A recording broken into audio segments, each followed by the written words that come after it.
Patter, let's get at her. It is another episode of the Manely Broncos Podcast.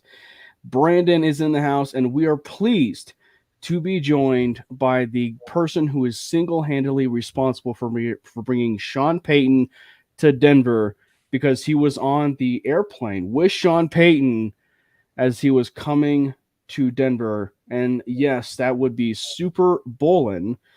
John Mitchell joins the program. John, how are you doing? We're doing well. I appreciate you guys having me on tonight. He's a big Broncos fan, as you can tell. So obviously, big Mike Purcell fan. He's representing the brand, and we'll get a chance to talk about, of course, his relationship with Mike. But you doing good though, John? You doing good? Yeah, I'm good. Broncos season's almost underway. It's always exciting. Right. Trying to get some games planned for the fall. And yeah, of course, it's great to talk Broncos football with everyone on Twitter. That's right. Or even YouTube for that matter. Yes. And Brandon, you doing well? Oh yeah, man. Looks like you got yourself your beer? I got a beer. I'm both excited and horribly depressed about what's going on in Broncos camp so far. So we're doing good. It's the bittersweet about stuff, par right? for the course. Also, we got a comment in here at 1:55 p.m. That would be our very loyal friend John, who's been on our program before. That's when you know things are scheduled, by the way. I'm doing well. Yeah. By the way, speaking of, because John mentioned it, about comments from Twitter, just a reminder, we love the fact that you guys can watch this through Twitter. Secondly, and this is the sad part, those comments that you guys contribute from Twitter sadly won't be shown. But if you guys want to jump over to YouTube, jump over to the MHRT Network page on YouTube, click that subscribe button, and watch this particular broadcast. You guys can chime in and ask a question to John and myself and Brandon, and we will try and do our very best to bring accurate information to the fold. I refuse to call it X, so we're never saying if you're following on X, you can't. We don't see your comments. We're just gonna say Twitter. It's Twitter. Just like it's the San Diego Chargers, it's still Twitter. It's like, what is it? Right, John? It's like Mile High Stadium. It's always going to be Mile High Stadium. It's never going to be like, Empower Field. What is that? I don't know what that is. Right. That's how It's I know. Empower? Right. But it looks like John, as Brandon alluded to, John was in the house around 2:00. We have our super fan who is in the house. Ray is in the building. How are you doing, buddy? So John, before we kick things off and before we talk about you actually being on the plane ride with Sean Payton coming to Denver, why don't you kind of let people behind the curtain a little bit about how you became a Bronco fan and just kind of where things kind of went off from there. Yeah, so I think I was about 5 when I became a Broncos fan. I honestly, the reason is my name's John. I heard there was a guy named John that played football on TV. Started watching the Broncos on TV and just became obsessed from that point on. I think I posted the other day on a social media platform that that Super Bowl loss to the Niners I still have scars from that. And so even through that very difficult defeat, I remained a Broncos fan and have been rewarded with several Super Bowl wins since. So it's been good and enjoyed the ride that we've all been a part of. I think that John guy was pretty good, if I recall correctly. Yeah. I think as a kid, I thought he was the only other John in the world. That's like a person named John. That's like the coolest thing as a kid, just like imagining, oh my God, the only other John in the world is also like a Hall of Fame quarterback. Exactly. And I honestly got the Boise State Broncos and Denver Broncos mixed up a lot when I was really young. So I thought John Elway was a Boise State Bronco at times. So I thought that was cool as well. And thought he played on the blue turf. So I'm just going to roll with the illusion that Von Miller and I are related. Just ignore every other possible contradiction to that statement, but he's my brother. Not Peyton Manning, considering the fact that you guys share the same birthday. No, we're twins. That's different. So obviously there is a lot to talk about Broncos, this current team related. But before we dive into the depressing stuff first, obviously depressing stuff first, I didn't get my strong drink shit. Let's talk a little bit about that man in the building being Sean Payton. Obviously, we know.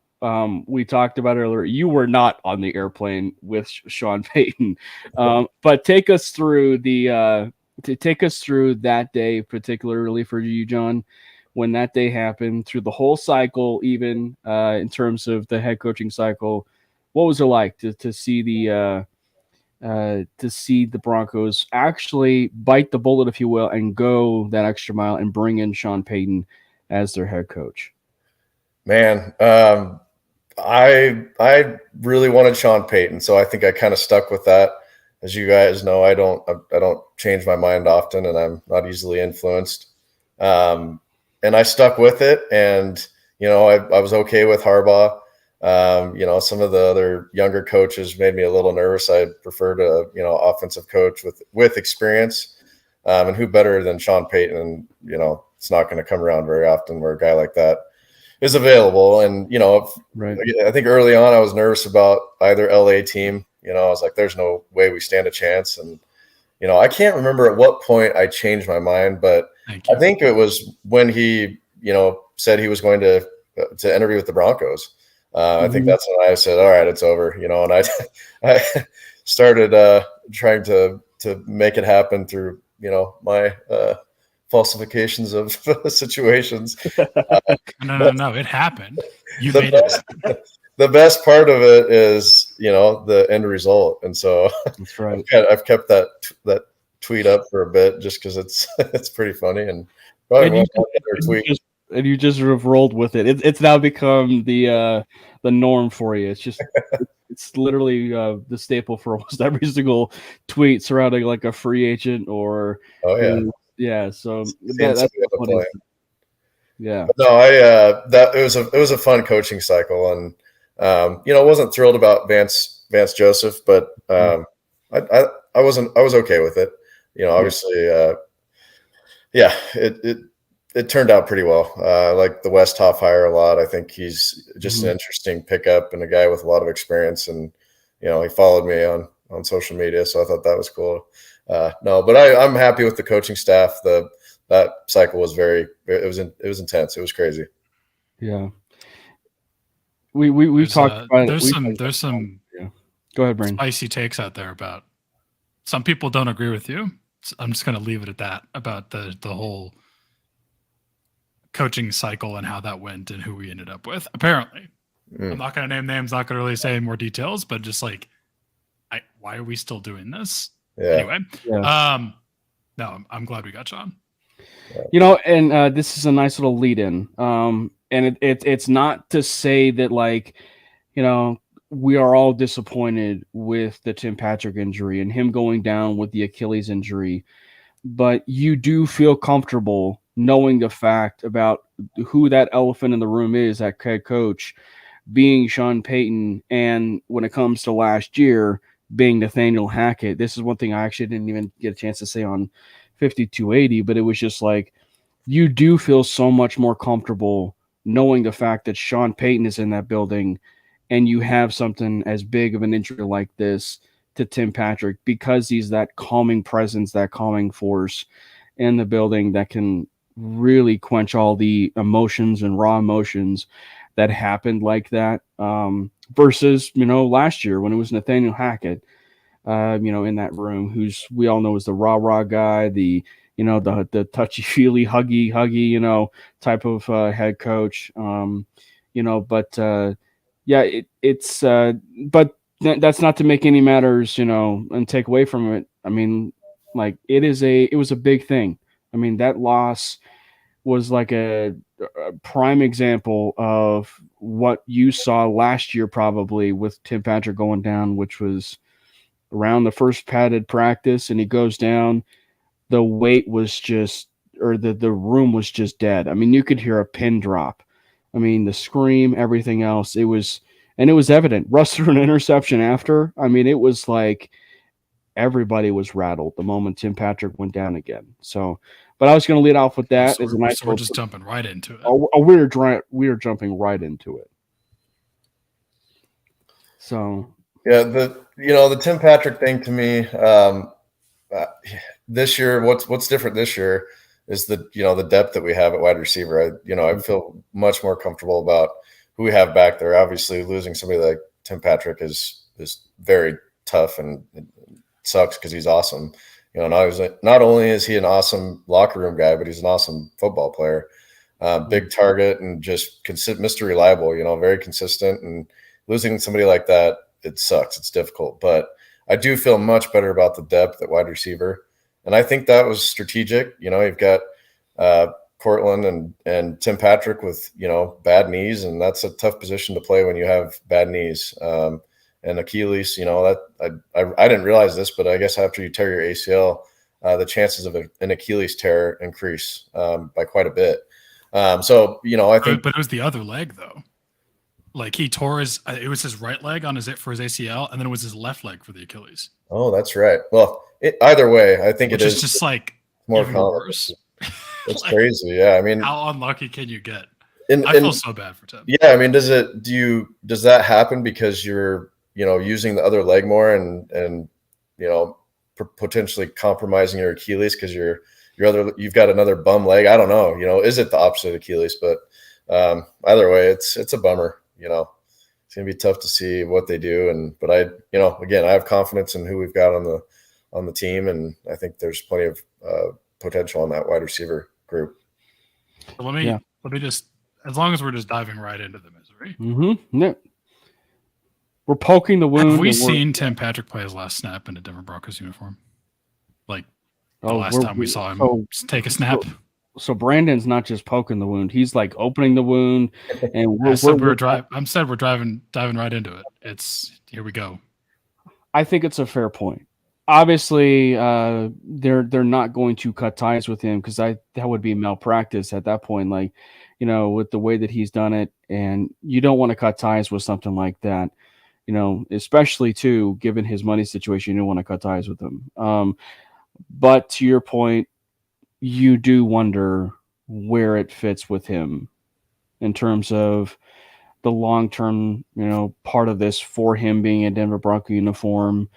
Will the Broncos move on? Who knows? I mean, it's hard to predict something Tars next year, but he was, and this is the sad reality, but he was the one that posted on Instagram the Last Dance picture with sadly KJ Hamler, which we'll get to a little bit too, but KJ Hamler, Cortland Sutton, and Jerry Jeudy along with Patrick all in one photo. Like it truly makes you wonder, in terms of if this is his last step in Denver. Well, he's 29 this season, or he is 29 now. He will be turning 30 in November. Next year, we can save almost $11 million in cap if we cut him. Dead cap is only $2.3 million. So if you're going to cut him, next year is already the time when you're going to cut him. Mm-hmm. It just sucks, man. I feel like the answer is yes, and I hate it because I really loved him, and I think he's a great wide receiver, especially as a undrafted free agent. Like, amazing story, awesome dude, but I don't think we see him play again in Denver. Yeah. I hate it here. Fuck this. Yeah, I agree. Unfortunately, and there's a real chance that the only returning receiver, of course, rookies this year, Mims, and then Jeudy. that there's a real chance that could be. You could see Cortland, Tim Patrick, and KJ gone, which is a bummer because the receiver room overall just might be very different next year. Yeah, I mean, look at how close we were to trading. Okay, I don't know how close we actually got, but according to reports, we were at least pretty close to trading one of Cortland or Judy. I think it was closer on Cortland. I don't think Judy was ever actually going to be traded, but there were serious reports out there at some point that pointed to both Cortland being traded and maybe like not together, but at a different point, it was also pointed to that Judy was going to be traded. Yeah, I mean, we would be fucked. Yeah, Cam and I were talking, and when that was happening, and I was concerned that they were both going to be gone this year. And yeah, you're right, Brandon. That would have been terrible. Yeah. So that's it sucks. And then KJ, I mean, again, head first into this. First of all, just like good for him. Good for KJ for like he felt something wasn't right. He went and got it checked out. You always have to do that. Like just as a message to all of our listeners, if you don't think something is okay with your body, go get it looked at because you never know what's going on. And KJ went and did that. Unfortunately, it was I don't know how to pronounce this. I think it's like a minor heart condition. It's not serious. It's not like he can't play again. It's not career ending. We might be able to bring him back, but I just don't know. Can we bring him back? And I don't know if like he would be able to or cleared to still play anytime soon. I'm not sure there. Like we could see KJ take snaps this year for sure. Like I don't really know the details there. I think I saw it's like 8 weeks. Just kind of, I think I saw 8 weeks. I don't think I saw that. Okay, 8 weeks. I think that's what I saw. It was like five or six total, and then 2 to get back into football shape. I wonder how much the altitude plays a role in that too. Absolutely. Oh yeah, it's especially with probably where he goes for the doctor visits and the medicine that they give him. Who knows if it has any bearing whatsoever? But I think there is always that possibility he ends up in another uniform, right? KJ? But KJ. But the thing there is you would be basing it off of that very famous word we use with draft picks or free agents that come to Denver, and that would be that word potential. Like that's when teams would be like, for instance, and not to go in too much of a scary situation, but possibly him with Kansas City. I mean, like if you were to put him with Kansas City, it's certainly possible that we may be seeing the full potential of what KJ Hamler could have been in Denver. But that said, I kind of view it a little bit to a certain extent, like kind of what happened with Foster Moreau with the Saints this year, to where Foster Moreau went and visited the Saints, and it was a very different thing that happened, but he was diagnosed with Hodgkin's lymphoma just this year, and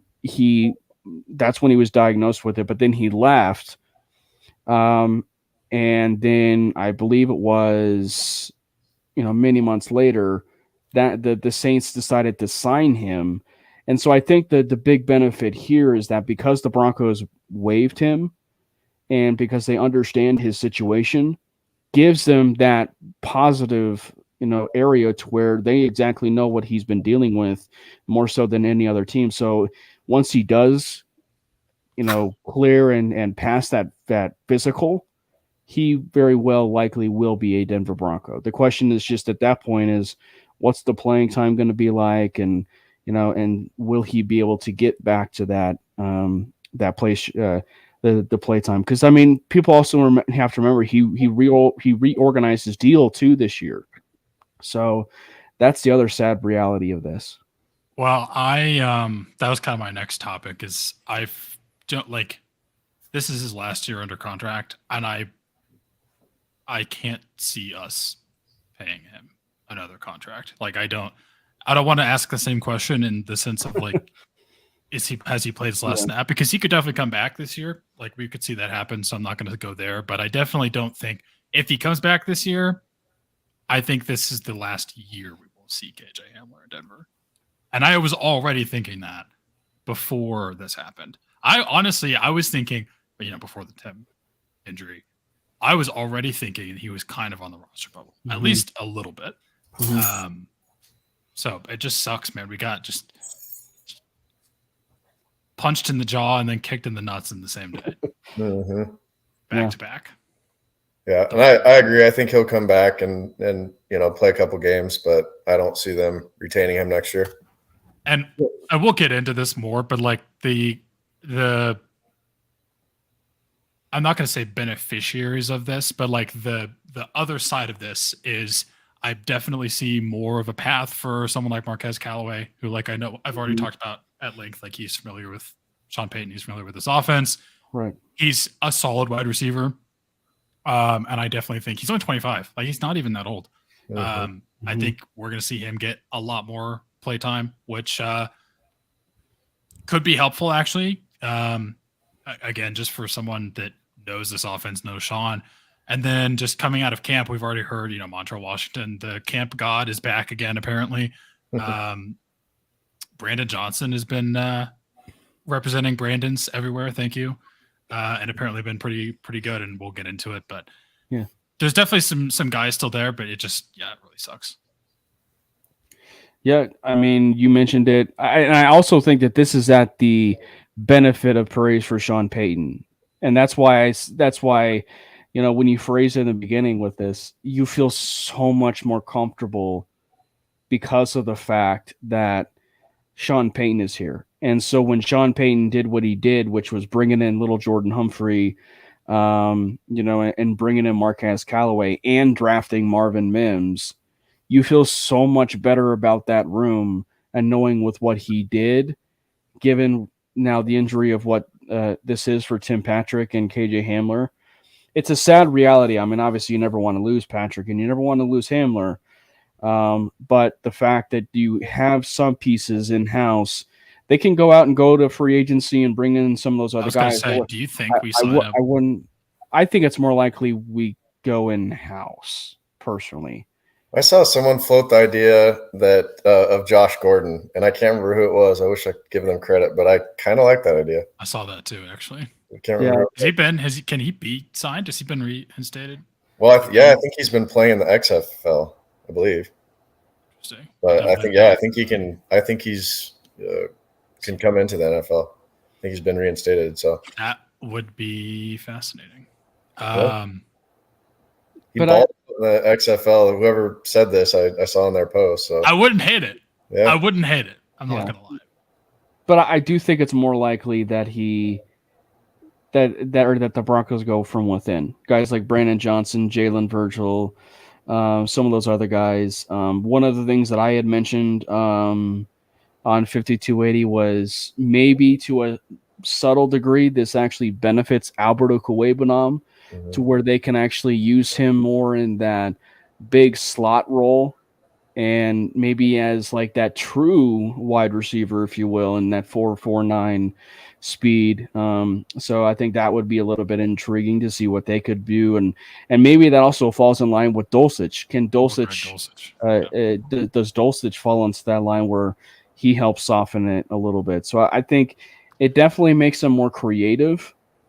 But I would not be surprised if, in terms of the KJ Hamler stuff, if you do see a lot more run now with Marvin Mims, and then the question is just going to become, what will the special teams be like? Because that was the other speculation was, okay, is Mims going to be on special teams? So there's a lot of unpacking now with this wide receiver room, because even you're getting some camp darlings now. So first-year camp darlings like Taylor Grimes, who seems to be showing out in training camp right now, and maybe really pushing for potential practice squad. So the wide receiver position in what seemed like it was deep but did have question marks.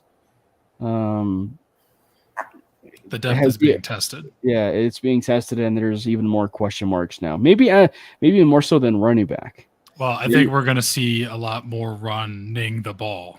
Yep. Yeah, I don't think even we need more wide receiver room. We're going to run 99% of the time this year. So Just hand the ball off every time. I'm actually really excited about the backfield. I just hearing things out of the camp. I was like, I wrote this down because I really wanted to get into it. Unless you had something else, John, you want to talk about? No, go ahead. No. You're the guest. You start us off. I feel like we're on the same wavelength here, but you start us off. What do you think about the running backs? I mean, we're obviously going to run. I mean, we were already going to do it. We're going to do it way more now. Yeah, I mean, just knowing what we saw with Sean Payton in New Orleans with his running backs, and just Kamara and Mark Ingram and Darren Sproles. I mean, just so much fun with those running backs, and I think we've got potential to really have a similar offense to that with those guys. And I mean, that's what Sean Payton does. He loves those little scat backs, the power backs, just that's what his offensive game plan revolves around. So I can't wait. I can't wait for the first preseason game. I am unreasonably excited for Jaleel McLaughlin. Yes. I am so hyped because going into this, we were obviously looking at, Javonte Williams, who, first of all, okay, let me just let's get this off my chest. I was just scrolling through Twitter and I happened to see, I don't know who reported this. Someone reported it. And the first words I see are Broncos running back Javonte Williams. And I was like, please, for the love of God, don't be hurt. Because I was thinking it was a report or something. And it's it's been cleared for contact and all this good news. I'm like, holy shit, that's kind of insane. Because we obviously know he's apparently back entirely, which is ridiculous. I'm still somewhat concerned. I would like to see more. I still don't really want to give him all the carries yet, for the first few weeks, to be honest. I want to see more of a rotation there. I mean, I don't know what's going to happen. I feel like we might see him play more than maybe we expect, especially now. But obviously, Javonte is going to be around. Jaleel McLaughlin, I'm just so excited about. So the reports out of camp are basically that he's just killing it. He's just absolutely destroying people. He's popping off 50-yard touchdowns. That's all well and good. Samaje Perine, I've talked about at length. I think he's going to surprise people. I think he's a really good back, and I think we could see him get a lot of carries early. So I'm really excited to see this rushing game. I want to see how we use it in the passing game, because Javonte and Samaje are both very. They're big guys. They're 5'10", 220, 236.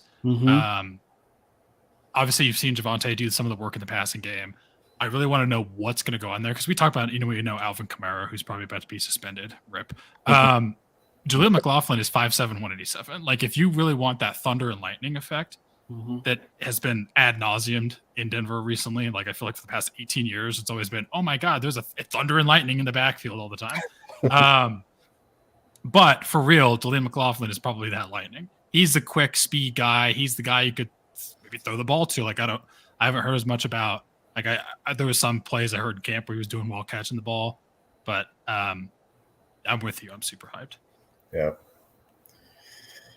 What about you, John? In terms of some of those other guys, like a McLaughlin or I mean, it's super exciting to hear. Hearing that we've got some speed back there. Really just haven't had efficient speed, I don't feel like, in the last couple of years. So, I mean, Melvin Gordon's, quick, but I mean, having got crazy fast dude back there is going to be awesome.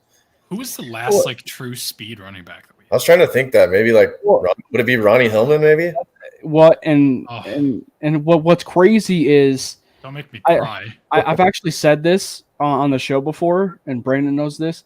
I've actually said that Jaleel McLaughlin, to a certain extent, reminds me of a late Ronnie Hillman. Yeah. The way that he is, the way he is as a back, that had he actually played for a San Diego State or a bigger school, he probably would have been a round 3 draft pick, or a player that was drafted within those rounds, especially with the body of work that he was able to put in, and in terms of the college level. So I'm intrigued with him. And especially when you go through and you look at the stuff with camp, that, when he sees that sliver of an opening in camp, he's taking it, and he like hits the hole and he's gone. And Tyler Beatty, he'll kind of maneuver his way a little bit and find a different He's crease. having a good camp too, apparently. And Beatty is having a good camp. So I think maybe we shouldn't be talking so much about the Broncos carrying 3 backs anymore. I think there's actually a possibility that the Broncos may be carrying 4 backs with the amount that they. And I mean, especially when you think about the thunder and lightning effect, we basically have 2 thunders.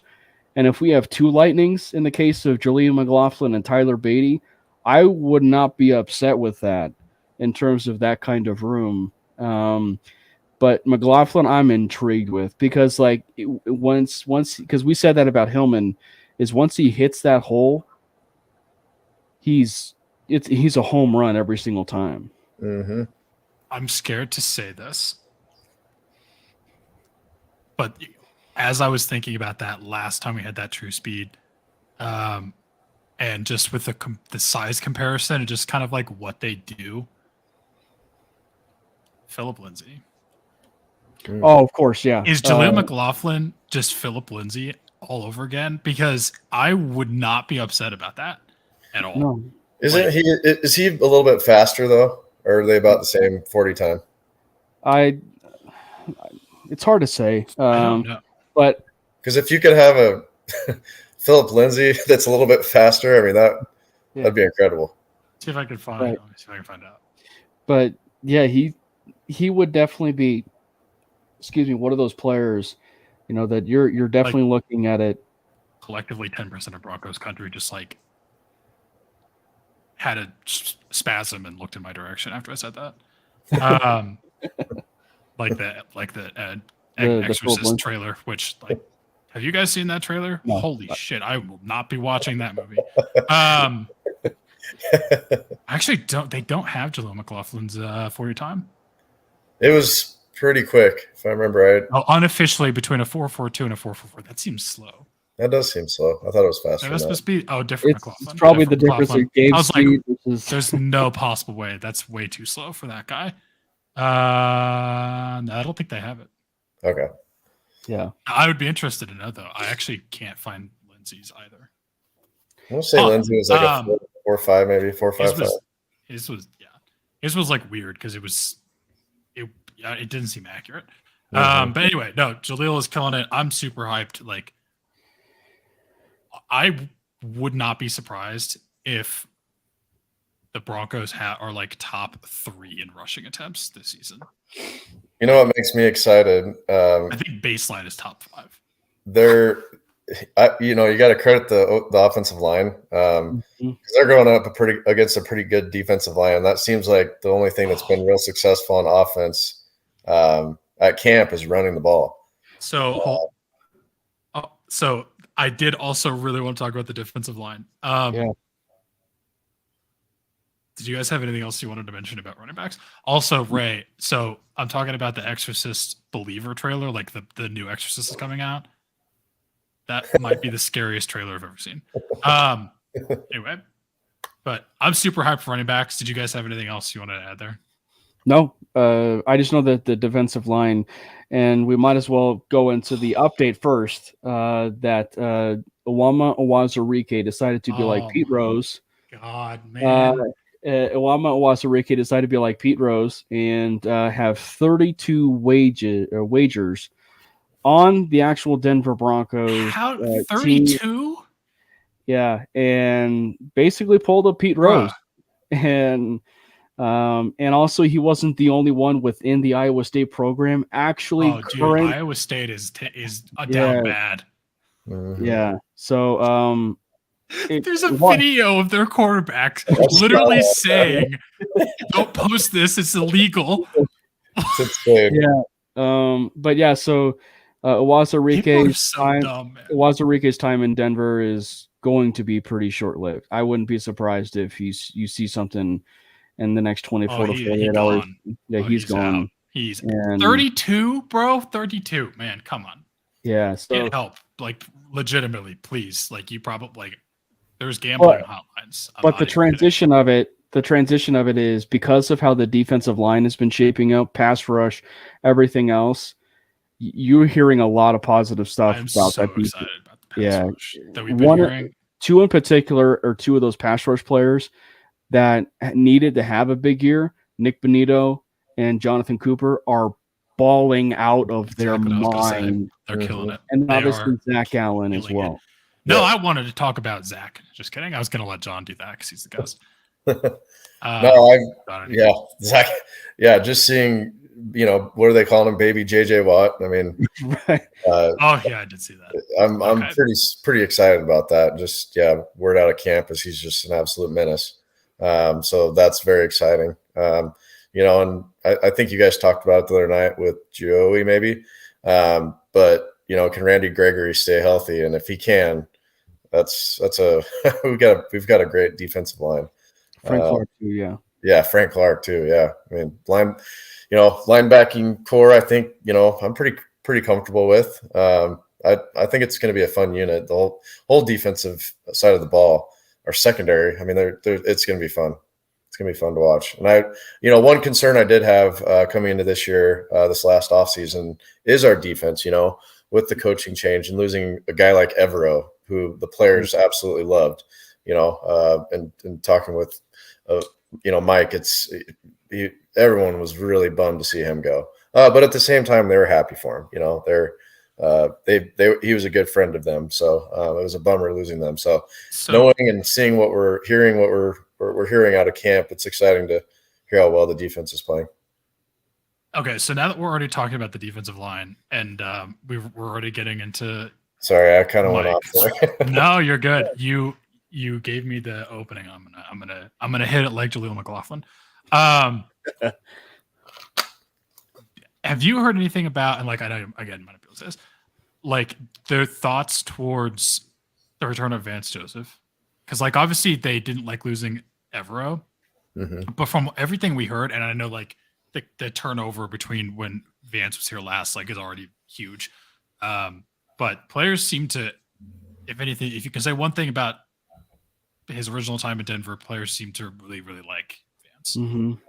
Here's what I've heard is really the system is not changing much. I think even some things they've implemented from the Cardinals, they're using Broncos verbiage. So I think that's one thing that the existing players were nervous about. Now they're on board with, is that nothing much changed. They really like that defensive scheme they ran last year. And another thing, how can you not like Vance Joseph? Just seems like a great guy. The players have always loved him. It's honestly kind of like Nathaniel Hackett, and I'm sorry to bring up his name, but the players liked Hackett. He was a nice guy. They really liked him. We won't go into that, but Vance is that way. He's a very likable guy and very relatable. And so, yeah, it's, I think it's going over very well on the defensive side. So when you look at it, John, in terms of, you being, we'll talk about your relationship with you and Mike, at the end of the show, but like when you look at Mike Purcell and you look at him on that defensive line, continuing the theme of the defensive line, how is it of what you're seeing and hearing potentially about that defensive line, how things might shake out between guys like DJ Jones, Mike Purcell, maybe even Matt Henningsen rolled into it somewhat, or even Zach Allen, or even some of these guys that are in the undrafted room, like PJ Mustipher, how exactly and stuff, and maybe some conversations of what you can have and can share with that defensive line as far as what you've been hearing. I really try not to talk to Mike about things like that, so I honestly haven't asked him. No shop talk. No specific questions. That's just something that, as a friend, we don't go there. If we're talking, it's typically, I'll ask him stuff related to the Broncos, but it's stuff around here. But anyway, all I've heard though is he's the defense is looking great. So that's all I can kind of say at this time is and of course we're hearing that, so it's nothing that you guys don't already know, but he confirmed it. And I think we'll see a similar rotation as last year. I don't think much is going to change on the interior defensive line. getting Mike and DJ, and at the same time, at times that was pretty fun to see last year, and nobody could run when that was the case. So I honestly think our defense might rank better this year at the end of the year than last year. Well, I mean, take this as you will with the whole camp interceptions, but that Justin Simmons over under 3.5 picks for the season bet is looking real juicy. Is that really what it is? 3.5? Yeah. On I don't he's know already has it. He's it's already probably changed since I said that. But like, holy shit, Justin! Like, damn. Yeah. Because he's basically picked off Ross every day. Yeah, I think he's 4 interceptions already. Yeah, which like again, I mean, people talked about Russ's struggle. I don't know. Like, I'm just gonna let it roll over me and just keep on trucking because I mean, you hear all the time about. You heard when Drew Lock was around that he was having it was a great camp. Yeah, no picks. It doesn't matter. Right. But you definitely hear Russ struggling, and it's like not the best news. But I mean, Justin Simmons is killing it. Caden Stearns is doing well, which I'm excited about. You hear too about like Damari Mathis is doing really well, which like I love to hear because that him making that next step is going to be crucial. K1 Williams also picked off Russ today, who's like a great slot corner, even though he's like a bit older. He's just a really good corner. Jaquan McMillan, I feel like I keep hearing him at camp, and then we heard him kind of make a lot of noise at the end of the year last year. He just kind of everywhere. I think it was the Chargers game. I don't remember, but like there was a game where he just like every time you look up, it's like, oh, Jaquan McMillan busted up a pass or I think it was Chargers. made a play. So yeah, the defense is sounding nice. Well, and it's funny, John, not to pander to you too much, but like I think, I've been on record in saying that I think Mike Purcell has been one of those underrated players of that defense. So I think people have a tendency to forget, like truly, I think people have a tendency to forget when you have a healthy Mike Purcell on that defensive line paired with DJ Jones, and we saw it this last year with Ejiro Evero. When you see what that combination can be like with Purcell and with DJ Jones, those are possibly 2 of the top run stuffing defensive linemen. And I think that when you can have that, and then obviously you can have that possibly for a full season, it's a big deal for that run defense. And so it's going to help out the secondary. It's going to help out guys like, the Damari Mathises of the world, or, it's even going to help out the best cornerback in football being Pat Surtain. Like it helps them so much more, when you're able to get to the quarterback, and the quarterback can release it that much quicker, which means that, you have the much larger propensity to possibly pick that ball off or bat it away or whatever.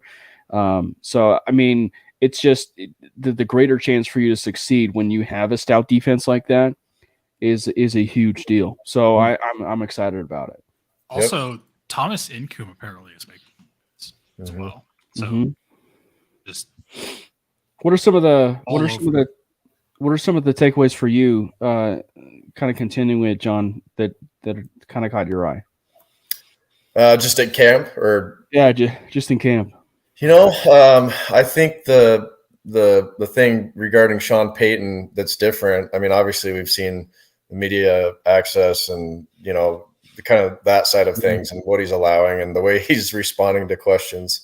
But something I read today that's amazing, and I've players in the past have said that they need more of a structure and just details, and just the fine tuning of everything and implementing different things every day, and I read somewhere today or heard, I can't remember what it was on. It was just before this, but the timing before pre-snap motion, like everything, like he was stopping on the first day of camp, stopping them and pointing out what they did wrong. Something very minute, but he was pointing out everything. I think it was Nick Kosmider I heard talking about that. But I mean, that's what we need. Last year when I was at camp, they started late. It was just totally chaotic. No organization. And it drove me nuts, just seeing that. And, it was just crazy. And I'm hearing this year that's just completely different. Like everything is so structured. And I think that's what this team needs. And, we'll see what happens. Time will tell. But I do think that just that alone will help us tremendously. So Nathaniel Hackett was the fun uncle. And then now we're back with the exactly. And I do, honestly, you got to think, having somebody like Hackett and, you got, I think it's tough, when you transition from that, it's kind of like from Vic to Hackett, and now you got to go back to a guy like Vic, right? So over the course of 3 years, you're coaching the motions that you have in your different coaches. It does take time to adapt to, and I am not hearing this from anybody, but just speculating that the team was a little bit nervous about that, so yeah. I do think the details are everything we heard about with Sean Payton. I remember hearing a story that at all meetings he wanted, a certain amount of dry erase. I think it was like 36 dry erase markers in a bucket with one dry erase, eraser. I mean, if he didn't have that, he would make a scene. Just stuff like that. Like the poor staff with the Broncos. I mean, culinary team. What are they going through? What are they experiencing? But. Specifics. Yeah, there's only 32 shards of Parmesan cheese on this. I requested 34. Yeah.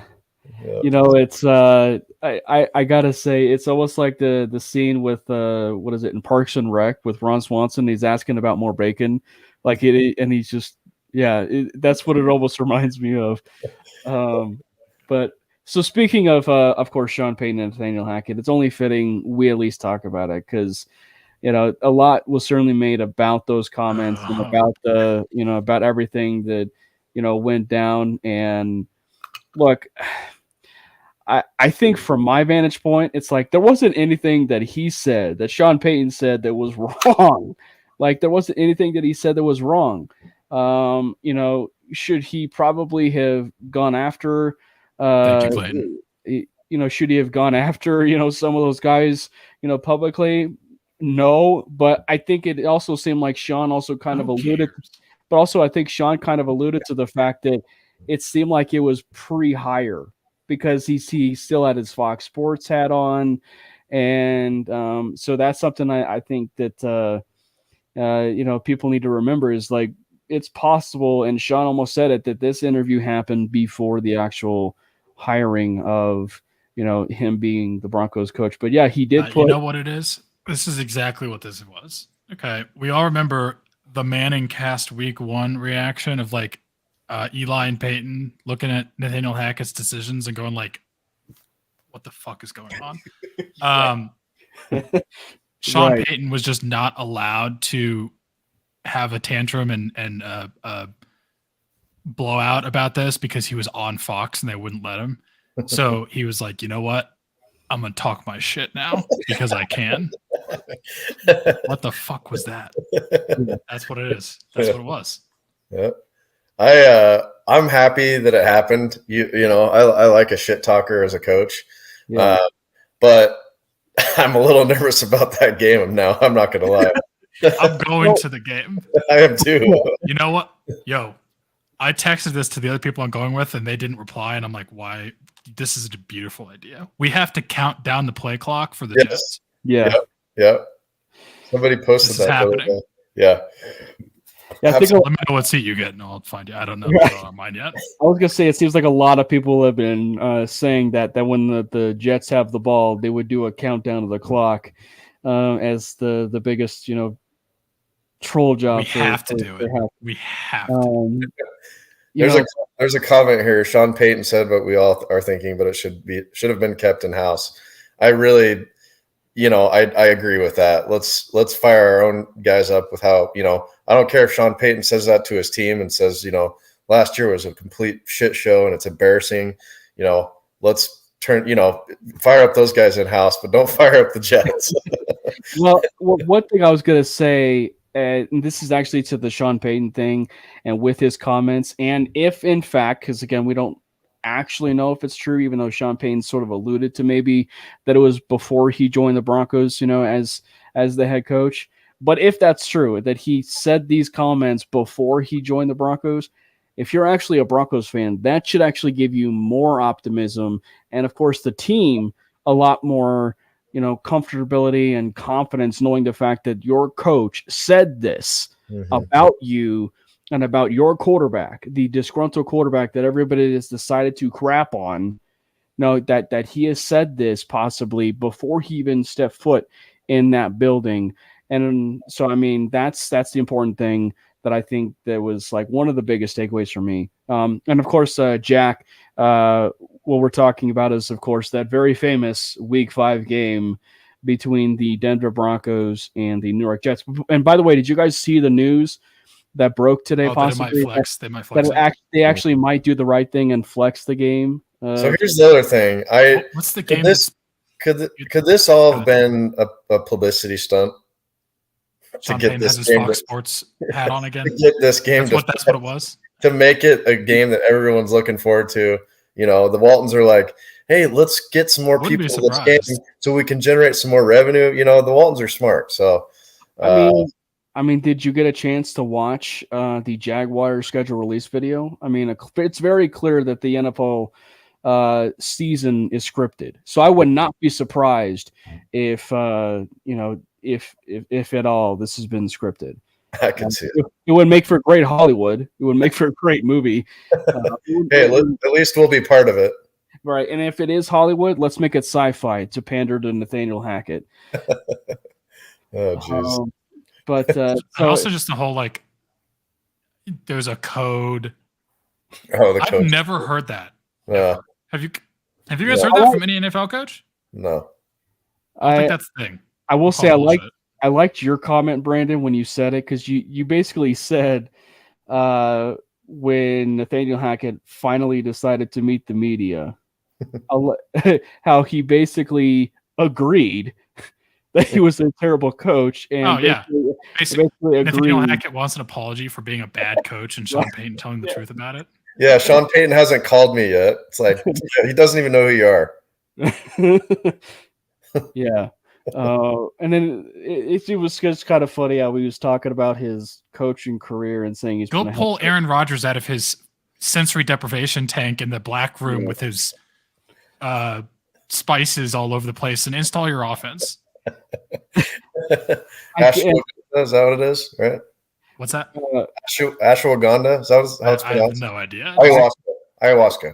The whole Aaron Rodgers, the ashwagandha is actually a thing that they do studies on, and there's no proven. We're talking sci-fi, right? So it would be a back to tank. It's probably what Aaron Rodgers. That's what Hackett wants it to be. Yeah. But Aaron Rodgers is over there with his long hair, and his weird hippie tattoo thing. Sorry, but that's what it looks like. And then his darkness retreat, whatever the fuck that is. He's probably wearing Birkenstocks too. Also, the amount of distraction that's going to go on there for Hard Knocks, God. Oh yeah, I feel bad because I really like Robert Saleh. Yeah, I do too. I don't like him anymore though.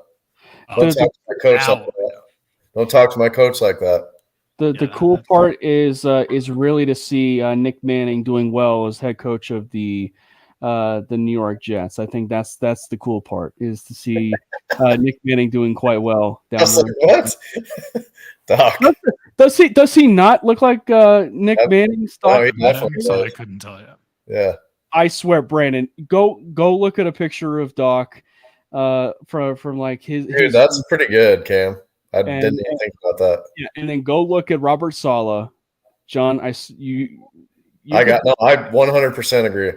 No, I give you free reign if you want to post it, but I'm just, dude, that's you. Oh, you got to post that one. But no, I swear, if you look at it for the face and you look at Robert Saleh, aside from maybe Doc is pretty yoked, but not Robert Saleh yoked. But yeah. Hold on. Brandon's going to post it. He's doing some homework now. Starting filling his homework. We did have. I think we answered it a little bit But Broncos and BA asked about I don't Randy know. Gregory. Like, what are the vibes about Gregory? I think I will say one of the smart things that I think they are doing, it seems, today it certainly seemed like a load management day. Mm-hmm.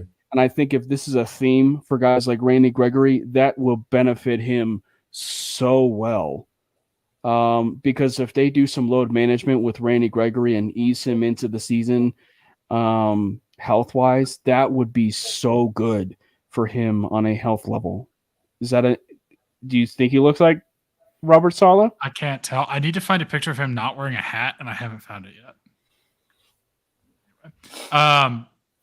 It'll be interesting. Although also that news that we lost Riley Moss for 4 weeks kind of sucks. But yeah, that's a bummer. I feel like the injuries are down. Maybe, I don't know. What do you guys think? I feel like you've got guys that are constantly getting little nicks and pains. I don't know, but it seems like it's only been a couple major injuries. Yeah. By the way, Jack, you missed it in the early part of this show. Tim Patrick went down with an Achilles tear, and it was confirmed, and he's out for the year. Aaron Patrick, if you're talking about Aaron Patrick, he is definitely seems to be doing pretty well coming back from his injury. I don't know. I think I definitely feel that way. I will say I've never really heard of a core muscle surgery before. But it sounds painful. But also I will say that it seems pretty fitting because we were sort of speculating, right, with all the stuff with Riley Moss and then the newest addition of Fabian Moreau about possibly, is this correlating with Riley Moss and so to speak, but it certainly seems like it was in correlation to Riley Moss in the way that, they signed Fabian Moreau. And then right after that, we finally were able to get the clarity of, the stuff with Riley. It doesn't seem like it's a big injury, like a season ending injury, but it certainly sounds painful. He's going to get core muscle surgery and he's expected to miss 4 weeks. Yeah, I like that signing though. I think, just kind of, I didn't honestly know who it was, but looking back and, kind of last year, I think it's a serviceable backup there in the secondary. Yeah. Yeah. I mean, I like, I've talked about it before. I like the depth that we have at corner. So like, I'm not too concerned about the Riley Moss injury. I mean, it sucks because like he's an incredibly athletic player. He's like insanely athletic, but he's also a rookie. Like, how much of an impact did you really think he was going to be making right away? I mean, it sucks because like he's not going to have that as much of an adjustment period, but I don't think it's like, I'm not super worried about it. And we brought in a guy who has more experience than Riley Moss has. So I'm fine with it. Just, and a position you can never have too many of. No, you can't have too many corners. It's possible. Ray chimes in terms of Sean Payton's comments, and I feel like this is rather spot on because it's like, he says comments by Sean Payton. I think this is also more about a tribute to the times we live in of sometimes feelings over facts. You hurt my feelings with all the truth, so you need to apologize before I run out of tissues. But I mean, because I think at times, right, like it seems like, with some of the stuff, right, that we definitely can say the truth, but we get a little bit emotional with it, right? So, so I'm intrigued, in terms of with the situation that is going to happen, and who knows, maybe the Broncos may surprise us all. And dip their toes into the Jonathan Taylor sweepstakes and make this team just even more of a juggernaut. Yes, Brandon? What? Is Jim Irsay the worst owner in sports? I say this as I live in a state where Dick Monfort still owns the Rockies. That was my nice little transition. You didn't even give me props, but I mean, no, I like the transition. I thought you saw that my massive eye roll and headache, inducing look. But to your point, though, it was the transition. It was pretty hilarious. John, did you get a chance to see it? Like, it was. Yeah, it's comical. Yeah. It's actually quite embarrassing. I'm not going to say some of the tweets, but did you guys get a chance to? I'm so confused. What just happened? Did you guys get a chance to see some of the stuff? I think Perna quote tweeted one or retweeted one, but it seems like a lot of people were retweeting some old Jim Irsay. Yeah. Tweets. Oh yeah. Oh my God. Is that real? Like, I saw some of those. I'm like, what? You love feet? No, it was Sarah Palin's feet. I love Sarah or something like that. I was like, what? Yeah. Irsay is the worst owner in sports. Well, and so like to the Jonathan Taylor stuff, it's like that whole thing about like, sorry, I think Jim Irsay telling him no one treats our players better than their Colts. Yeah. Peyton Manning doesn't do anything associated with your team. No. Right. No. He lives in Denver. He basically retired as a Bronco. He's still at the Broncos facility. He doesn't even acknowledge the Colts. Like, he hates you. You guys treated him horribly. You literally all the Denver games. I will say I give him one sliver of credit for agreeing to pay out the money that they owed Andrew Luck. Mm-hmm. But you literally let Andrew Luck almost die. And you could honestly make the argument Andrew Luck is still the most talented. I'm going to finish the sentence, even though Patrick Mahomes is in the league. The most talented quarterback of all time. Yeah, that's Patrick Mahomes, as I know, he exists. Yeah. Go ahead, John. No, sorry. I agree. I mean, Andrew Luck was so fun to watch, and I remember so insane. Having hope that he'd come out of retirement and play for the Broncos a couple of years ago. And that dude just was made he was made to play football. He bleeds football. He's only 33. He literally could still be playing if you didn't let him get the absolute piss beat out of him every single game because his offensive line was atrocious for his entire career. So don't tell me that you treat your players well. You literally, the whole fucking thing about the Colts, this is a thing for me. Jonathan Taylor requested a trade. They literally went out and were like, hey, we might release this guy with a non-football injury designation and claim that he had it happen away from the facility and has back pain so that we don't have to pay him this year and he's still under contract for next year. And then Jonathan comes out and is like, right. I didn't have any back pain. I don't have any back pain at all. I'm fine. Like, Jim Irsay, sell the team for the love of God. And the only other reason I say Jim Irsay is the worst is because also Dan Snyder no longer is an owner. Yes. Well, but I mean, and again, I think if you look at it from the Colts, it's only going to continue to be like the Indianapolis Colts of what we've seen. I mean, and it's already starting out that way. I mean, and especially for an Indianapolis Colts team where point blank, the best running back that you have had in the last 10 or 12 years or even more is Jonathan Taylor. I mean, really since Edgerrin James. And that is Taylor's the best running back in the league right now. And that is arguments, but and especially if you were to make a case, this is not to divert to another topic.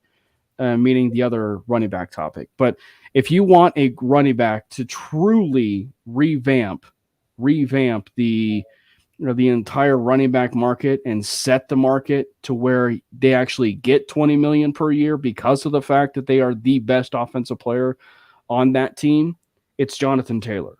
Mm-hmm. And I mean, and so I think with the way Jim Irsay, almost said Germ, that's fair. Germ Irsay. Yeah, Germ Irsay. I mean, but if you look at what he's handling, it's literally starting out like Andrew Luck. The way that they've built this, it's literally around just that quarterback position and not centered really around the running back position, which is something the Colts have always struggled with. And it's like, wouldn't you want especially with Shane Steichen, who's coming from the Philadelphia Eagles with Jalen Hurts and Miles Sanders, right? I mean, especially with that, I mean, like, bro, wouldn't you want that combination, that deadly combination of AR-15, Anthony Richardson 15, and you want to make Anthony Richardson's development easier, right? Give him an elite running back, or keep your elite running back. Let's keep your elite running back. The other player you kind of think about in Colts history that was an amazing wide receiver is T.Y. Hilton. I mean, he didn't seem to be treated very well either by the Colts. I kind of feel, I don't know details, but I feel like I kind of remember that didn't end well. So that's interesting too. All Colts grow up to be Broncos. Screw it. Let's get Jonathan Taylor and Richardson. Just both of them. Yeah, Richardson. Nice. Give it a couple years. Get a couple years for Richardson. Let Russ. Well, I was going to say, obviously, see if he can prove us wrong. I was going to say, since the Broncos need a wide receiver, just go out and get T.Y. Hilton. Yeah. I think he's technically not retired. No, he's not. He's still a free agent. I think he played for the. Gosh, I feel like he was on a roster this year. It was Dallas. It was Dallas, wasn't it? Oh, you're right. It was Dallas. Yep. Yeah. Germ. I think we're gonna start saying Germ Irsay from now on. Also, Zach Moss broke his arm, and I feel bad for Zach Moss, but holy karma. Yeah, that's just like, and an extra spit in the face for the Colts organization, right? And especially given everything with, Jonathan Taylor's situation, and everything. But I guess I am afraid for fantasy football. I will say that much, and I know that's like completely pointless and has less than 0% impact on any player's opinion of anything because they couldn't give two shits about it. Yeah, but I'm scared, man. Do you have him as a running back? What's that? Is he your running back? No, but like he is obvious. Like he's pretty much the guaranteed. Like if you have the first overall pick, you're taking him, or you're taking like Jamar Chase or Justin Jefferson. Yeah. And then also Josh Jacobs, which God, I kind of hope he doesn't show up for week 1. That would be funny. I don't think he will. I don't think he will. I think that organization is trash. I mean, oh my God, no one wants to be there. Devontae Adams wants to be there. Devontae Adams wants out. Mm-hmm. I'll drop more. Don't tempt me. I feel like it's been more. Thanks, man. I don't think I have swarm tonight, so I take no responsibility for my actions. I get heated, and then it just comes out. I have no filter. It doesn't exist.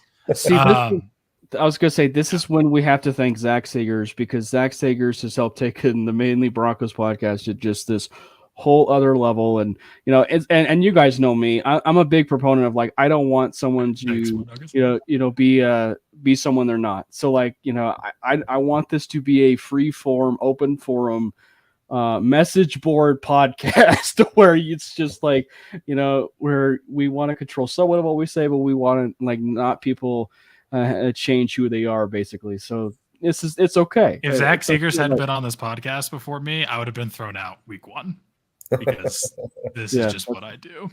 It's probably not good. In fact, I know it's not good, but you know what? Yeah. I dig Welcome to Broncos football.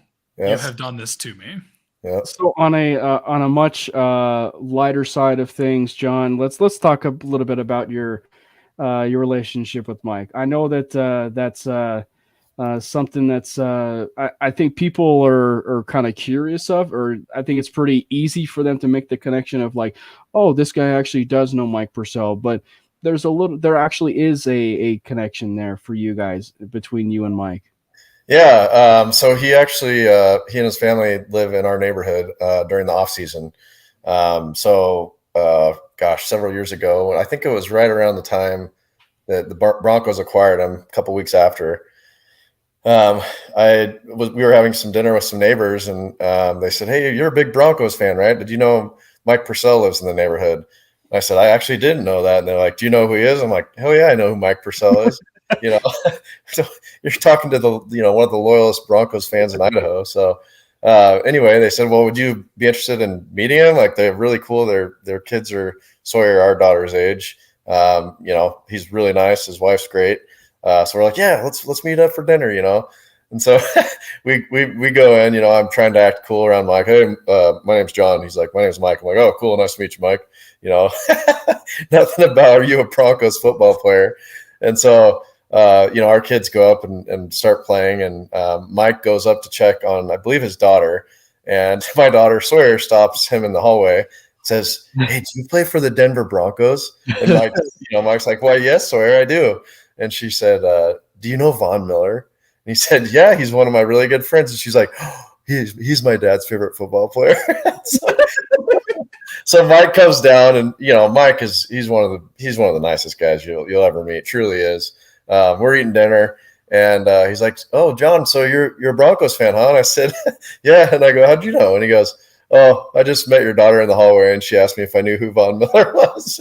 And I was like, "Oh man, that's awesome." And then I geeked out for cool. About an hour, and just been friends ever since. So my wife and his wife are very close, and like I said, the kids are close, and they're great people. Awesome. And it's really, really fun to have one more story. One day we were golfing together, and it was right before the 4th of July.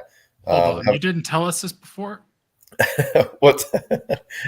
So we're hanging out, and he turns to me, straight face, says, did you ever think you'd be playing golf with your favorite Denver Bronco? And I was like, no, man, that's true. It's just kind of shows Mike's humor, because every once in a while he just says things like that and just make you laugh your ass off. So I'm gonna be Brandon to the punch on this, but I have to ask, because it's something that happened during the Carolina Panthers game. But do you think we could peel back the curtain just a little bit, potentially, of maybe what Mike said to Russ? Or I'm happy to share that he was just trying to get him fired up.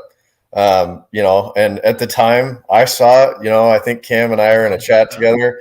I think everyone was like, hey, John, what do you think he said? And I was like, I don't know, man. I don't think I want to know. And I literally talked to him that night, and I said, what did you say? And he goes, can I say the F word on this? Yeah. Cam? Yeah. Sorry, I don't know. Brandon? So he drove us way past the point of no return on that. So Mike got penalized, I believe, on the PAT, and he came off the field. He was frustrated with himself. I think Russell was, saying, okay, it's okay, Mike. And Mike goes, let's fucking go, Russ. Let's fucking go. Do something. That's all he said. And he said it wasn't, the media freaking blew it out of proportion.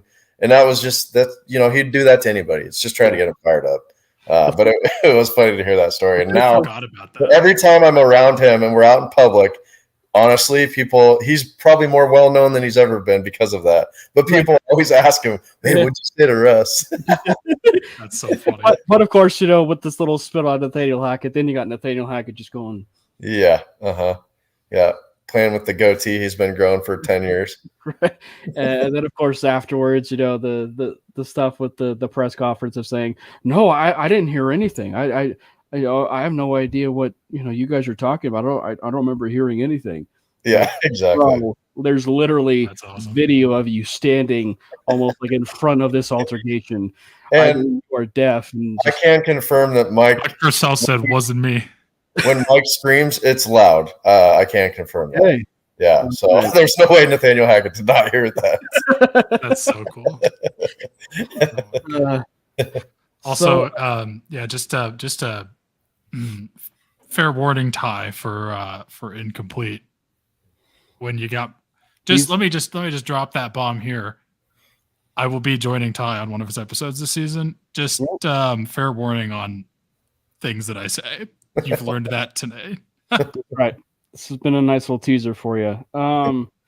So the other question that I have for you, I should, and this is going to be the question for Alec whenever he decides to man up and actually be a part of this podcast. But then my question for you, John. Call him out more. is for the Broncos draft, who was the best draft pick the Denver Broncos made, not named J.L. Skinner? Oh, man. Wait, was J.L. Skinner your favorite? Yeah. Is that why you said that? I'm a Boise State guy, so yeah, it's been fun and very excited that they picked up JL. He's great football guy. I mean, just great locker room guy, hard hitting guy, just a freak. He's a freak. I mean, that's all there is to it. And so I was pretty excited. I said, answer my question. Like I said, besides JL Skinner, I wanted to let him talk about JL Skinner. I love JL Skinner. I'm kidding. I kind of like. So I have two. I really like the Mims pick. I think that's going to be potentially very fun. I'm going with the less obvious. I think that was kind of a fun pick. And then I also like Forsyth. I think that's a really, I don't know. They see something in him. Brandon might have been you. I listened to your guys' show the other night, and I think you were kind of talking about it. But if they really were in need of a center, they would have drafted one sooner.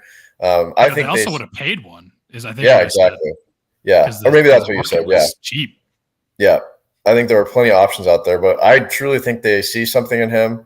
I trust Sean Payton to evaluate someone like that, and we'll see what happens with Kush this year. But that's the one concern that I do have. But I think it was good that they drafted somebody. Just we'll see what happens. It was a late round draft pick, and not out much if he doesn't work out. So yeah, 7th round draft pick. Yeah. Well, we get to potentially see some of these draft picks play. Cam and I are going to the camp on Saturday, so that'll be. Oh, nice, cool. I really want to see what they're doing with Drew Sanders. I haven't really heard much. Have you guys heard anything about Drew Sanders? I haven't seen anything. I have. I've heard he's been having a really good camp. What is he playing? I think it was actually Doc that told me he's been wreaking havoc. So that's good to hear. Is he like? What are they having him? Is he like an edge, or is he like? What are they doing? That's what I'm actually not sure. I don't know. I'll find out. It's okay. I'd imagine with Jonas Griffith's injury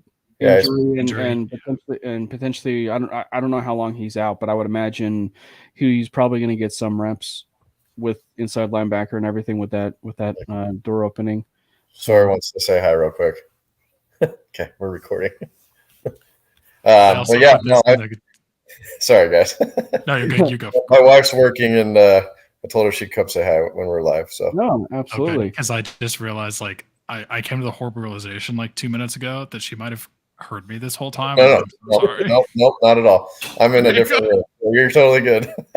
It's the soundproof room. Like, yeah, exactly. Yeah, it's the soundproof room. I think overall the draft. I say this every damn year, though. I think we had a good draft. We'll see what happens. Yeah. That's the only reaction you can have.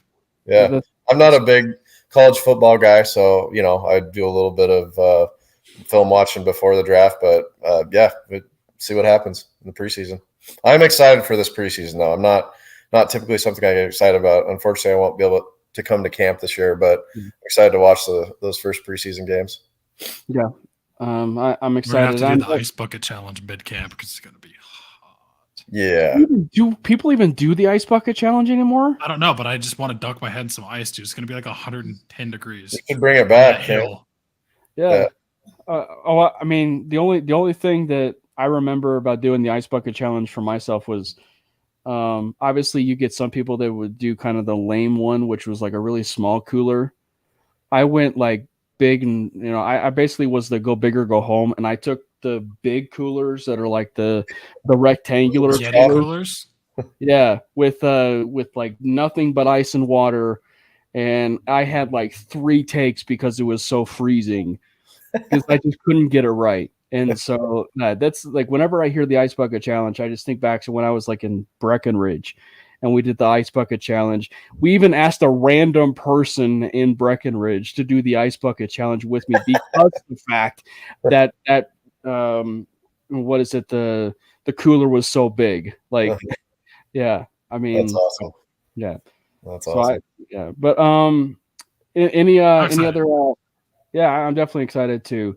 And so if you guys are at camp, sadly John is not going to be there, but if you guys are that are watching, yeah, if you guys are who are watching this and chiming in the chat, if you guys are going to be there Saturday on August 5th, come say hi to Brandon and I. My dad will also be there. You guys could probably get a funny story about me and a funny story about Brandon's golf game since all three of us have played golf together. So, I mean, hey, it all works out. So, I mean, come critique and tell Brandon how bad his golf game is and go with how, me at the gym and we'll see who's talking. You won't be able to move. This guy sucks at golf so much he has to make me play Angry Birds at Topgolf for him to win. No. You are horrible at Angry Birds Topgolf. That's what it is. First off, I didn't know I didn't know there were actual requirements for Angry Birds Topgolf. Being good at it. It's literally aim at the birds and chip. It's just like normal chipping. I thought in golf, you just aim and then hit the ball. But any other final thoughts? But in terms of the show, any final thoughts? Training camp takeaways? Anything we didn't touch on? Damn it, other John. She's John. I feel pretty good about double-digit wins this year. 17. I'm thinking 10-7. I think that's a realistic look. That's one thing that I've kind of been setting the tone for myself is what will I be happy with? What record will I be happy with? And I honestly, I think that it's playoffs for me. If we don't make the playoffs, that was my question. Yeah, I was just gonna say we didn't get a chance to talk about it too much, obviously, with Tim Patrick.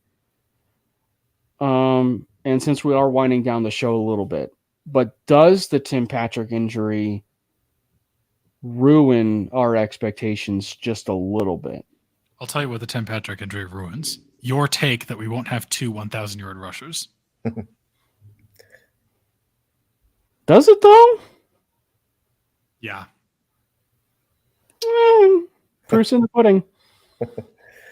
As much as I love Tim Patrick, it's a huge loss. I don't think it's going to do anything to how far we make it. I don't. And that's no disrespect to Tim Patrick. I don't think it's that big of a loss for us. We've got we've got like I was telling you guys earlier, we've got a good receiver room. We've got great tight ends. We've got a blocking tight end. We've got Dolchitz. We got Alberto. I think Alberto has a good opportunity maybe after the Tim Patrick injury to step in and maybe fill that void a little bit. He's an athletic freak that's fast and great potential. We haven't really yet seen it, but I think I wouldn't be surprised to see him have a pretty good year.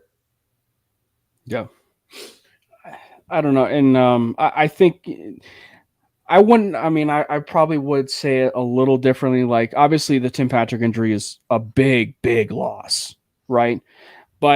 And I think it sort of goes back to what we said earlier that I just feel so much comfortable with the fact that the Tim Patrick injury happened under Sean Payton's watch than Nathaniel Hackett. And Nathaniel Hackett been given that second year and this happened again, I would be worried.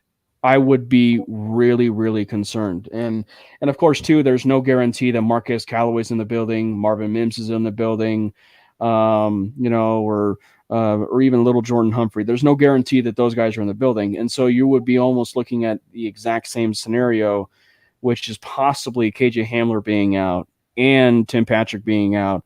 I would be feeling nightmarish with the way things are going on. But because he made those moves of bringing those 3 guys in, I feel much better with. And also, I think one of the other underrated news stories that we've seen in camp is it seems like Cortland Sutton is having a great camp. And in terms of wide receivers that have to be, in terms of bouncing back with the Tim Patrick injury, you don't need to look no further than Cortland Sutton, because we all know the Court is that kind of wide receiver that can really help shoulder the load. And if he can be that wide receiver that we think he can with Russ to help, ease the stuff with Patrick, I think that would be that would be ideal. That is truly your ideal scenario. And the fact that the couple times that Russ has actually targeted, Cortland has been to Pat Surtain, and Court's won both of those is a pretty good sign right now for potentially like where Court is. Yeah, so I think Court's ready to whether he's with the Broncos or on another team, I think he's ready to prove what he's all about, to get that final contract. I think he's ready to ball. Tim Patrick could be perfectly healthy, 15 yards away from anyone. And if Russell Wilson doesn't get him the ball, it doesn't matter. So that's my take on, does Tim Patrick ruin our chances of going to the playoffs? Yeah. And I had one thing I keep thinking on Russ is if KJ going and Tim Patrick going this week, the Broncos haven't really rushed to sign any free agents. I think if ultimately they were that concerned and they kind of knew this KJ news was potentially coming, I think they would have probably signed somebody by now. So being as I'm a Sean Payton, I fly with him frequently. That's right. I trust him, and the fact that he's not freaking out, I'm not freaking out. So yeah. Cam, is there a storm there? There is. Dang, that's pretty good size. There's actually lightning happening in my room. No, yeah, there's like Jaleel McLaughlin. That's the lightning going on. Yeah, so I'm definitely intrigued. By the way, Ray asks, is Sutton and Judy, do they block like Rod Smith and McCaffrey? The answer for me would be no. No, they do not block like both of them. I will say though, Cortland and Tim, if there is something that is going to be a significant loss per se for Tim Patrick, it's the run blocking game. But that said, Cortland is pretty underrated when it comes to run blocking, so that at least helps soften a bit. But you will lose some in terms of the run blocking. But also, I will say maybe you won't lose something because of the fact they added little Jordan Humphrey, and guys, that are those run blocking versatile wide receiver tight ends. Yeah, what's the tight end? Chris Manhurts is here for. Manhurts, yeah. Yeah. I'm excited about that. I mean, just seeing what he's done in the league for years as a run blocking tight end. I mean, that's awesome. Yeah. 100%. Also, the other news that I forgot to mention that came out of camp is apparently Garrett Bowles is looking good. Yeah. Mm-hmm. Yep. Yeah. I'm very happy about that. Yep. The other I heard much about center. Sorry, Cam. No. We mentioned Forsyth's name earlier, but just out of camp. I mean, I guess no news is probably good news, huh? Right. Exactly. Like that's usually what they say. No news is good news. One of the things, obviously, we have heard, and we actually didn't get a chance to touch on, but it is probably maybe the biggest camp battle if you want to account this position, and that would be kicking. It seems like Elliott Fry is doing well. He's making every single kick. However, if you go straight through the middle and you are Brett Maher, you may be winning the competition. And I think that it seems like the feedback that we've been hearing from camp with Maher and Fry is it's pretty evident who has a strong leg. And that would be Brett Maher. And that's something that shouldn't really surprise anyone. It really doesn't surprise us, but Maher, I'm not going to say that he's going to be like the the Gostowskis of the world or Steven Gostowskis of the world, or Brandon McManus of the 2015 Denver Broncos Super Bowl team. But it's important when you have those consistent kickers like that, like say the year that he had in 2022 minus the playoffs. But when you have a kicker like that, he's a dynamic weapon that can hit it from 59 rather consistently. So I think that he's one that if he can prove this on a regular basis in preseason and, into camp, you're going to see this kicker competition, I would say, end sooner rather than later. Yeah, I don't have anything to say about the kickers camp because I just do not care. Yeah, you don't really strike me too much about as a soccer guy. No, I think the same thing there. We haven't really heard of anybody like shanking it. So if we have two guys that are kicking decent, that I don't care who we get.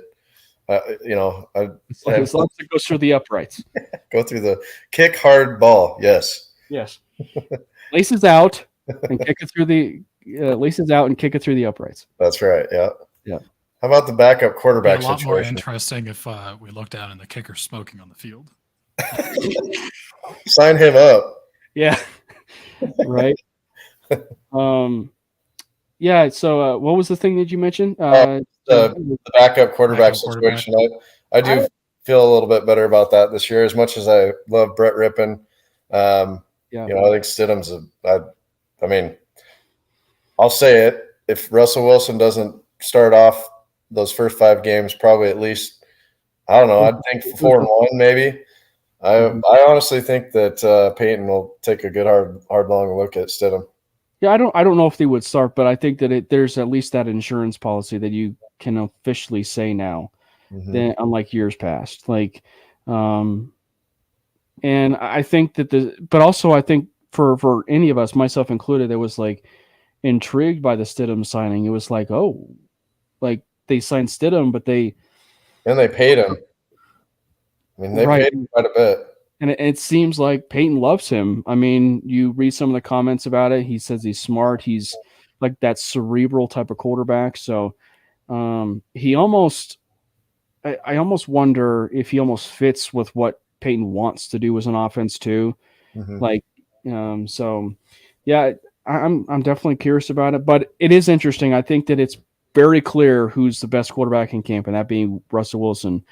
But, if you go through the whole pendulum – it's definitely a wide margin before you get to Jarrett Stidham, but then it's an even wider margin before you get to the sidearm thrower and XFL superstar Ben DiNucci. Yeah. But yeah, I think it is. I think we're gonna ride the tank into the draft. That thought crossed my mind today when I read how Russell Wilson. I'm not even kidding. I'm like. Yeah. Completely serious. Yeah, I'm in a group chat and I said that. I said, prepare to tank, fellas. NBA. You want a good head start for your future? Give Sean Payton whatever quarterback he wants. Yeah, exactly. And I think that's a reason they picked up Stidham. Yeah. But I don't want to get a bunch of hate mail tonight, so let's talk about that anymore. Right. And by hate mail, he means Twitter DMs, because you want to make sure he doesn't he's going to reach his limit. He's going to reach. I already did. Yeah. Can't DM back. I said the words Philip Lindsay on this podcast, so it's all coming to me. Well, John, really, thank you so much, man, for hopping on with us. This was an absolute blast, man. We'll get you on again, and maybe this time Alec will finally join us. Yeah, and we can have a Boise State Bronco podcast with you two in the building. But awesome, yeah. So, but anyway, thank you so much, man, for hopping on with us. Yeah, thanks for having me, and it's cool to see the comments and in the chat here, and appreciate all you guys chiming in. And I'll be at the Raiders game 1, week 1 game. So if anybody's out there, come look for the Jets game. Yeah, I'll be there too. I think I'm going to come to 3 games. I'm in Boise, so it's a little bit of I got to travel a little bit, but I think I want to make at least 3 this year. So it's not too bad. Yeah, not too bad at all. Make sure you follow Brandon at Brandon Miller PO, myself at Caden Parker PO, and make sure you follow John right down there on the bottom at Super Bolin, but Bolin with the 3 instead of the E. So make sure you follow him over there on social media. Again, thank you guys so much. Make sure you guys subscribe to the MHRT Network. And as always, go Coes.